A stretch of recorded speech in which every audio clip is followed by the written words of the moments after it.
Topic है हमारा effect of change of pressure on matter. हमने ये पढ़ा था जो मैटर की स्टेट है वो दो तरीके से चेंज की जा सकती है, बाय चेंजिंग द टेम्परेचर और by changing the pressure. Temperature में कैसे होता है वो हम पीछे पूरा पढ़ चुके हैं, ठीक है। अगर हम टेम्परेचर को डिक्रीज करेंगे यानी कि कूलिंग करेंगे तो कैसे स्टेट चेंज होती है, और टेम्परेचर को अगर हम इंक्रीज करेंगे तो स्टेट कैसे चेंज होती है। अब हम बात कर रहे हैं प्रेशर की, और ये भी मैं तुम्हें एक बार शुरू में बता चुका हूँ, ठीक है। जो टेम्परेचर सॉरी जो प्रेशर है वो हम बात कर चुके हैं, एक बार दोबारा से देखते हैं। देखो मैंने ये बोला कि हमारे पास एक कंटेनर है और इसमें क्या है, गैसेस हैं। कंटेनर है और ये क्या है, गैस है। तो किसी कंटेनर में हमने क्या किया है, बीकर में गैस ले ली है। अब हमें पता है जो गैस होता है उसमें जो इंटर स्पेस होता है, बिटवीन पार्टिकल स्पेस होता है, वो क्या होता है, लार्ज होता है as compare to liquid and solid. अब यहाँ पे हमने क्या किया, एक पिस्टन ले लिया। पिस्टन क्या होता है, पिस्टन का रोल होता है किसी गैस पे प्रेशर लगाने के लिए। ये यहाँ पे क्या है, बिल्कुल अटैच होता है, तो यहाँ से कोई भी गैस ना तो अंदर एंटर कर सकती है ना ही ये यहाँ से एस्केप कर सकती है। तो अगर हम प्रेशर लगाएंगे तो प्रेशर कैसे लगाएंगे, इसे नीचे हम क्या करेंगे, पुश करेंगे इस तरीके से। तो क्या होगा, जो गैस है उसके पार्टिकल्स पास पास आने शुरू हो जाएंगे। और जब पास आएंगे तो हमें पता है ये सिनेरियो किस में होता है, तो लिक्विड में होता है। लिक्विड में पार्टिकल पास होते हैं, और ज्यादा अगर हम करेंगे तो किस में होता है, वो होता है जी सॉलिड में। तो यहाँ पे प्रेशर इंक्रीज और डिक्रीज करने पे भी मैटर जो है उसकी स्टेट चेंज की जा सकती है। कैसे, तो देखो यहाँ से पढ़ते हैं। चलो एक बार पढ़ लेते हैं, बात बता ही चुका हूं मैं तुम्हें। The physical state of matter can be change by increasing the pressure, pressure को इंक्रीज करके, या फिर डिक्रीजिंग द प्रेशर। ये 3 पॉइंट है, इनको पढ़ते हैं जल्दी से। Gases can be change into liquid, gas को हम किस में चेंज कर सकते हैं, लिक्विड में। कैसे लिक्विड में चेंज कर सकते हैं, देखो तो वहां पे प्रेशर भाई इंक्रीज करना पड़ेगा ताकि जो पार्टिकल्स हैं वो क्या है, पास पास आ जाए, ठीक है, एक दूसरे के क्लोजर आना शुरू हो जाए। और ये किस में होता है, लिक्विड में होता है। अगला देखते हैं, some solids can be change into gases on decreasing the pressure, ठीक है। अगर हम प्रेशर को डिक्रीज करेंगे तो पार्टिकल क्या है, देखो उन्हें स्पेस मिल जाएगा वहां से निकलने का, तो वो दूर दूर जाना शुरू हो जाएंगे। तो अगर सॉलिड है तो उसमें पार्टिकल्स पास है, और अगर प्रेशर हम इंक्रीज और डिक्रीज कर देंगे तो वो पार्टिकल्स क्या है, वहां से निकलना शुरू हो जाएंगे। तो इसी तरीके से सॉलिड को किस में चेंज किया जा सकता है, गैस में चेंज किया जा सकता है। कब, अगर हम प्रेशर को क्या करते हैं, डिक्रीज करते हैं। लास्ट पॉइंट है, ammonia gas can be liquefied by applying high pressure and lowering the temperature.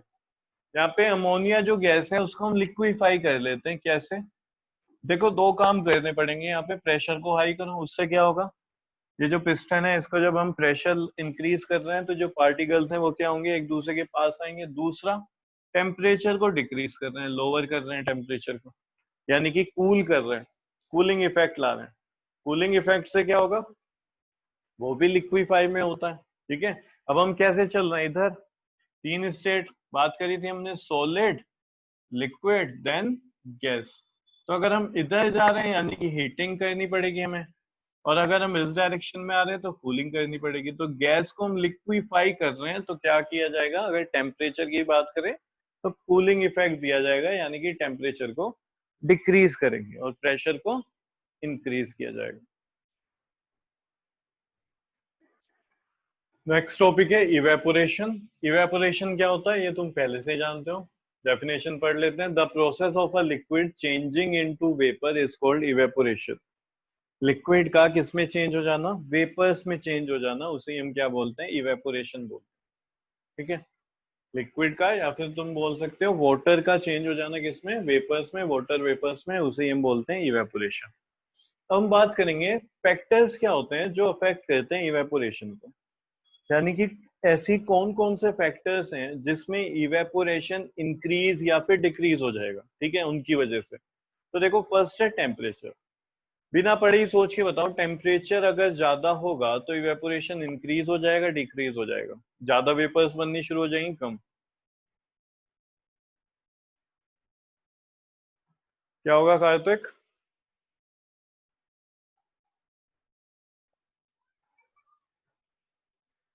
Sir increase. Increase हो जाएगा, बिल्कुल ठीक है। ये तो हमने देखा ही है भाई, अगर टेम्परेचर ज्यादा होता है तो उस टाइम पे क्या हो रहा होता है, इवेपोरेशन ज्यादा हो रहा होता है। कैसे, तुम खुद देखो, तुमने क्या किया, कहीं ओपन में या फिर अपने टेरेस पे, छत पे थोड़ा पानी डाल दिया, ठीक है, एक बाल्टी ली और उसमें पानी था और उस पानी को तुमने छत पे डाल दिया, अपनी टेरेस पे डाल दिया।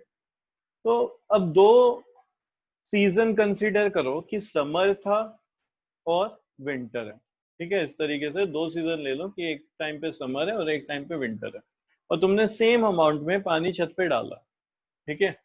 तो ये बताओ कहाँ पे जल्दी वो जो वाटर है वो इवेपोरेट हो जाएगा, तो वो होगा समर में। ऐसा क्यों? क्योंकि अच्छा समर के समर टाइम पे, हाँ, समर के टाइम पे टेम्परेचर क्या होता है, ज्यादा होता है, इंक्रीज रहता है, ठीक है। तो ज्यादा होता अगर है। टेम्परेचर इंक्रीज हो जाएगा तो जो वाटर है वो इवेपोरेट होना ज्यादा स्टार्ट हो जाएगा। ऐसा क्यों?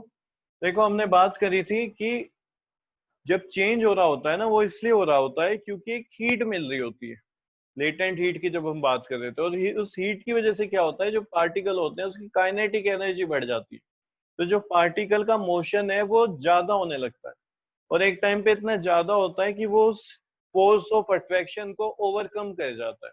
सिंपल सा है, देखो तुम ऐसे समझो, एक छोटा बच्चा है, ठीक है, तुम्हारे किसी रिलेटिव का है, वो तुम्हें देगा कि इसको बेटा यहीं पे बिठाए रखना चेयर पे, हम अभी आ रहे हैं, ये शैतान है बहुत ज्यादा।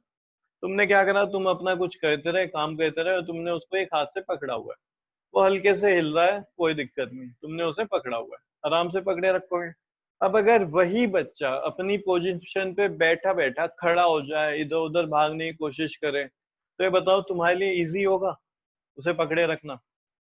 No sir. सोच के बताओ, यही काम होता है, जो फोर्स ऑफ अट्रैक्शन पार्टिकल के बीच में लग रही है, उसको वो पार्टिकल ओवरकम कर जाता है, क्योंकि उसमें एनर्जी आ चुकी होती है, काइनेटिक एनर्जी। अब उस एनर्जी का यूज करते हुए वो मोशन में आ जाता है, ठीक है, जो उसका मोशन है वो ज्यादा होने लगता है, वो हिलने लगता है अपनी पोजीशन से, ठीक है, पहले भी मोशन था लेकिन इतना ज्यादा नहीं था।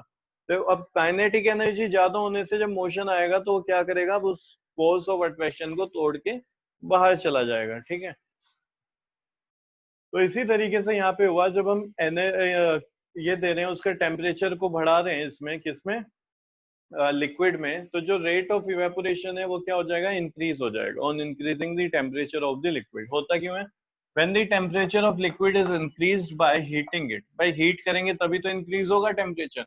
मोर पार्टिकल्स ऑफ द लिक्विड, जो लिक्विड के पार्टिकल्स हैं अब ज्यादा क्या होंगे, गेट इनफ काइनेटिक एनर्जी, तो उनके पास अब क्या है, काइनेटिक एनर्जी इंक्रीज होनी शुरू हो जाएगी, इतनी ज्यादा हो जाएगी कि वो कहाँ चले जाएंगे, to go into the vapour state, अपनी स्टेट चेंज कर लेंगे और किसमें चले जाएंगे, वेपर फॉर्म में। फिर सेकंड जो हमारा फैक्टर है जो इवेपोरेशन को इफेक्ट करता है, ठीक है, अफेक्ट करता है, वो है surface area of the liquid. अब मैं तुम्हें दो कंडीशन बताता हूँ, ठीक है। तुम क्या करो, तुम एक किसी भी वेसल में, किसी भी बर्तन में कुछ भी सेम अमाउंट में दो जगह पे वाटर ले लो, एक तुमने ये लिया और एक ये लिया, ठीक है, इसको उसी वेसल में, उसी यूटेंसिल में अपनी छत पे रख दो, और दूसरे को क्या करो, ऐसे छत पे फैला के डालो, ठीक है, और तुम उसको देखते रहना, तो ये बताना कौन सा वहां पे जल्दी इवेपोरेट हो जाएगा, सोच के बताओ। सर जो हमने सर छत पे डाला सर है। जो हमने जो तुमने सर छत पे जो हमने अभी के फैला के डाल दिया डाला हुआ था, है। फैला के डाल दिया था, जबकि वाटर जो है अमाउंट क्या है, सेम था। तुम बोलोगे कि भाई मैंने कितना लिया था, 100 ml लिया था दोनों जगह, लेकिन क्या हुआ, जो तुमने किसी बकेट में या फिर मग में रखा हुआ था वो अभी उतना इवेपोरेट नहीं हुआ है। उससे पहले क्या होगा, जो तुमने फैला के डाला था, पूरी छत पे स्प्रेड कर दिया था, वो इवेपोरेट भी हो जाएगा। तो होता क्या है, अगर तुम सरफेस एरिया इंक्रीज करते हो, ठीक है, किसका सरफेस एरिया, किसका इंक्रीज करोगे, उस लिक्विड का। भाई हुआ क्या, तुमने उस लिक्विड को फैला दिया, छत पे डाल दिया, तो सरफेस एरिया इंक्रीज हो गया उस लिक्विड का। तो जितना ज्यादा सरफेस एरिया होगा उतना ही ज्यादा इवेपोरेशन होगा। क्लियर है? उतना ही ज्यादा क्या होगा, इवेपोरेशन। ऐसा क्यों होता है, रीजन क्या है? सरफेस एरिया ज्यादा होने से क्या हो गया इसके बाद? सर क्योंकि सरफेस एरिया ज्यादा होने से जो उसका रेट ऑफ इवेपोरेशन है वो इंक्रीज हो जाता मैं वही तो बोल रहा हूँ, रेट ऑफ इवेपोरेशन इंक्रीज हो गया सरफेस एरिया इंक्रीज करने पे, ठीक है। ये तुम्हें बात समझ आई, एग्जाम्पल से तुम्हें समझ आ गया कि हाँ ये बात बिल्कुल ठीक है, ऐसा होता है। लेकिन इन दोनों केस में डिफरेंस हुआ क्या? ऐसा सरफेस एरिया के इंक्रीज करने से क्या फर्क पड़ा कि इवेपोरेशन ज्यादा हो गया? सर क्योंकि वो हमने छत पे डाला और वो छत पे वो उसने ज्यादा सोख लिया। अगर हम उसे वैसी वेसल जिस वेसल में था अगर हम उसको उसमें रखते तो उसमें टाइम लगता। क्या कर लिया उसने? उसको एब्जॉर्ब कर लिया, सोख लिया। Yes sir. सोखा नहीं है, वो तो इवेपोरेट हो गया है। चल मैं एक काम करते हैं, वो जो तूने उसमें मग में लिया था ना, ठीक है, अब उसको ना ऐसा काम करते हैं, क्लोथ पे डाल देते हैं। अब क्लोथ तो ज्यादा जल्दी उसको सोख लेगा, तो क्लोथ वाले में ज्यादा जल्दी इवेपोरेट हो जाएगा। मैं कह रहा हूँ कि तुम अपनी शर्ट लो और उस पे डाल दो, शर्ट डाल दो तुम छत पे। बोल। तो यहाँ पे एब्जॉर्प्शन का मतलब नहीं है, यहाँ पे सरफेस एरिया का मतलब है। हुआ क्या देखो, जब तुमने उसके छत पे डाला और मग में डाला, ठीक है, जब सरफेस एरिया इंक्रीज हुआ तो एक बड़े एरिया पे डायरेक्ट हीट पड़ रही थी, ठीक है। जो अब हीट मिल रही है वो एक ज्यादा पार्टिकल को मिल रही है, यानी ज्यादा पार्टिकल को काइनेटिक एनर्जी जल्दी मिल पा रही है, ठीक है। जो काइनेटिक एनर्जी है वो ज्यादा पार्टिकल को मिल पाएगी। देखो ऐसे समझो, तुमने यहाँ पे वाटर डाला तो होगा क्या, इस बकेट में रखा हुआ है, यहाँ पे सनलाइट पड़ेगी, तो सिर्फ और सिर्फ जो हीट मिल रही है वो ऊपर वाले पार्टिकल को मिल रही है। अब इनकी जब काइनेटिक एनर्जी इतनी होगी कि ये अपनी स्टेट चेंज कर सके, तब ये इवेपोरेट होना शुरू हो जाएंगे। लेकिन इसी वाटर को जब तुमने यहाँ पे छत पे ऐसे डाल दिया, यानी कि इसका सरफेस एरिया इंक्रीज करा, अब इन सबको हीट मिल रही है, ठीक है। यानी एक टाइम पे ज्यादा पार्टिकल्स की काइनेटिक एनर्जी इंक्रीज हो पा रही होगी, क्योंकि डायरेक्ट हीट यहाँ पे ज्यादा पार्टिकल को इस टाइम में ज्यादा मिल पाएगी, समझ रहे हो। और यहाँ पे क्या है, जो ऊपर वाली लेयर है सिर्फ वहीं पे वो हीट अप हो पाएगा। तो ये रीजन होता है, समझे, सरफेस एरिया इंक्रीज करने पे क्यों ज्यादा हो जाता है। बोलो जल्दी से, समझ आया? Yes sir. Yes sir. ठीक है, एग्जाम में आता है तो तुम्हें सिर्फ यही लिखना है, उतना डीप में मत जाना। काइनेटिक एनर्जी चाहो तो लिख देना, तुम्हारी इच्छा है, लेकिन इतना भी इनफ है, मार्क्स मिल जाएंगे। तो अभी तक ये दो फैक्टर हुए हैं, अभी थर्ड और फोर्थ लिख रहा हूं मैं।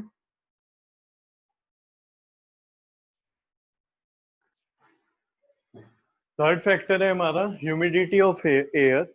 अब ह्यूमिडिटी क्या होता है, उसकी डेफिनेशन है ये, पहले इसको समझते हैं। ह्यूमिडिटी होता है, देखो, the amount of water vapours present in the air is called humidity. देखो हमें पता है कि जो हमारा आसपास जो सराउंडिंग है, एयर है, उसमें क्या होती है, बहुत सारी गैस होती हैं, वाटर वेपर भी होती हैं। तो अगर जो वाटर वेपर्स हैं उसकी अमाउंट इंक्रीज हो जाए, ठीक है, तो हम क्या बोलते हैं, ह्यूमिडिटी क्या हो गई, इंक्रीज हो गई। तुमने कई बार देखा होगा, अगर बारिश पड़ती है, ठीक है, कभी क्या हुआ, दिन के टाइम में बहुत हल्की सी बारिश हुई, उसके बाद क्या है, सनराइज करने लगे, यानी कि जो सन है वो दोबारा से तुम्हें दिख जाए, हीट फिर से इंक्रीज होने लगे, तो होता क्या है, जो वाटर अभी आया था, ठीक है, जो रेन थी, वो दोबारा से क्या होगी, इवेपोरेट होनी शुरू हो जाएगी, और कहाँ पे आ जाएगी, तुम्हारे सराउंडिंग में आ जाएगी, एटमोस्फेयर में आ जाएगी, ठीक है। तो उस टाइम पे क्या होता है, जो ह्यूमिडिटी है वो हाई हो जाती है, जो आसपास तुम्हारे वाटर वेपर है उसकी अमाउंट क्या हो जाएगी, हाई हो जाएगी। तो कई बार समर में या फिर मॉनसून में, ठीक है, बारिश पड़ने के बाद क्या हो जाता है, ह्यूमिडिटी इंक्रीज हो जाती है। तो अगर थोड़ी देर के लिए बारिश पड़ती है और उसके बाद फिर से क्या है, हीटिंग इफेक्ट स्टार्ट होता है बाय सन, तो उससे ह्यूमिडिटी भी क्या होगी, इंक्रीज होगी। तो उसमें तुमने देखा होगा, बहुत अजीब अजीब सा हो जाता है, उसमें और गर्मी लगने लगती है, चिपचिपापन सा आने लगता है एयर में, ठीक है। तो उसी को हम बोलते हैं ह्यूमिडिटी। तो ह्यूमिडिटी क्या है, the amount of water vapour present in the air is called humidity. अब समझना, when the humidity of air is low then the rate of evaporation is high. अगर ह्यूमिडिटी लो है तो रेट ऑफ इवेपोरेशन क्या होगा, high होगा। समझो कैसे, मैं यहाँ पे बना रहा हूँ, इधर इस बॉक्स में ध्यान देना। सपोज करो यहाँ पे तुम हो, क्लियर है, ये तुम्हारे हाथ में एक गिलास है और तुम चाह रहे हो ये पानी जो है इसमें इवेपोरेट हो जाए। अब हुआ क्या, कुछ टाइम पहले बारिश पड़ी और उसकी वजह से यहाँ पे जो वेपर्स हैं, वाटर वेपर्स, वो ज्यादा हो गए, यानी ह्यूमिडिटी क्या हो गई तुम्हारी, इंक्रीज हो गई। ह्यूमिडिटी क्या हो गई, इंक्रीज हुई। अब यहाँ पे जो सन है, ठीक है, इससे हीट आ रही होगी इन वाटर वेपर्स से, तो खुद बताओ, जब ये हीट इस वाटर वेपर्स पे आ रही होगी तो ये सफिशिएंट अमाउंट में हीट क्या यहाँ तक पहुंच पा रही होगी? सोच के बताना। गिलास में जो नो वाटर सर। है, नहीं। क्यों? क्योंकि यहाँ पे भी जो वाटर वेपर्स हैं वो इस हीट को ट्रैप कर रहे होंगे, और वाटर वेपर्स उस हीट को ट्रैप करके ऊपर उठना शुरू हो जाएंगे। क्लियर है? तो जो पूरी जो हीट है यहाँ पे वो यहाँ तक पहुंच ही नहीं पा रही है। तो अगर ह्यूमिडिटी हाई होती है तो इवेपोरेशन क्या हो जाएगा तुम्हारा? लो हो जाएगा। उस केस में क्या होगा? इवेपोरेशन लो। अब सपोज करो ह्यूमिडिटी क्या है, आज सुबह से क्या है, अच्छी खासी धूप निकली है, कोई बारिश नहीं हुई, तो उस टाइम में क्या होगा? ह्यूमिडिटी लो होगी। जो यहाँ पे वाटर वेपर्स हैं वो सबके सब क्या हो चुके होंगे? ऊपर उठनी शुरू हो जाएंगी। तो हमारे जो आसपास में एटमॉस्फेयर है, ठीक है, सराउंडिंग है, वहाँ पे ह्यूमिडिटी लो है। तो अब जो हीट रेज आ रही है, यहाँ से सन रेज आ रही हैं जो हीटिंग इफेक्ट करेंगी, वो डायरेक्ट इस तक पहुंच पा रही होंगी। ठीक है, तो यहाँ पे क्या होगा? इवेपोरेशन का जो रेट है वो इंक्रीज हो जाएगा। तो यही बात लिखी है, देखो, when the humidity of air is low then the rate of evaporation is high. तो उस केस में इवेपोरेशन क्या होगा? रेट ऑफ इवेपोरेशन हाई हो जाएगा।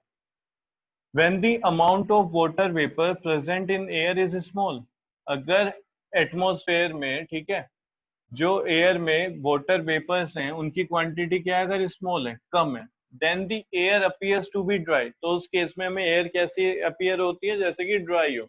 And we say that humidity is low. तो उस केस में हम क्या कहते हैं? ह्यूमिडिटी क्या है? लो है। तुमने सुना होगा प्लेन में लू चलती है गर्मी के टाइम, समर में, ठीक है, तो वो लू क्या होती है? वो एक ड्राई एयर होती है, बिल्कुल सूखी हवा होती है, गरम गरम। तो वहां पे क्या है? वहां पे कोई भी वेपर्स नहीं होती, बारिश नहीं हुई, कुछ नहीं हुआ, तो जो भी वेपर्स है वो क्या होगी? और अगर हीट लेगी सन से तो वो ऊपर उठनी शुरू हो जाती है, वो हमारे सराउंडिंग में रहेगी नहीं, एयर में रहेगी नहीं। तो उस टाइम पे हम क्या बोलेंगे? एयर कैसी हो गई? ड्राई।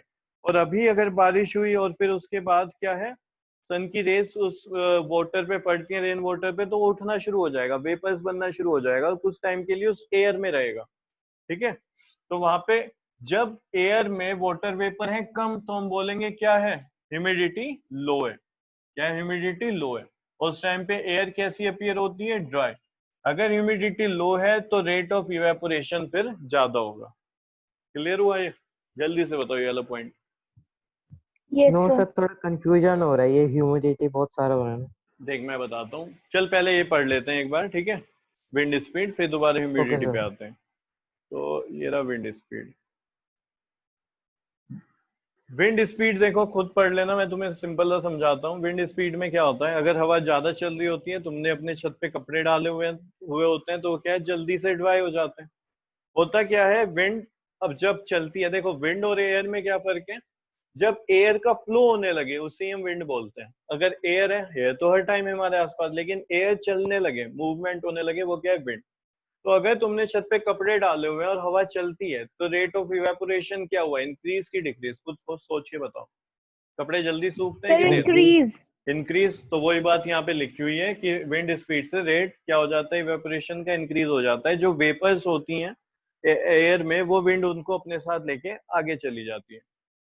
ह्यूमिडिटी लो होने का मतलब है कि एयर में वाटर वेपर्स का कम होना, और ऐसे टाइम पे हम बोलते हैं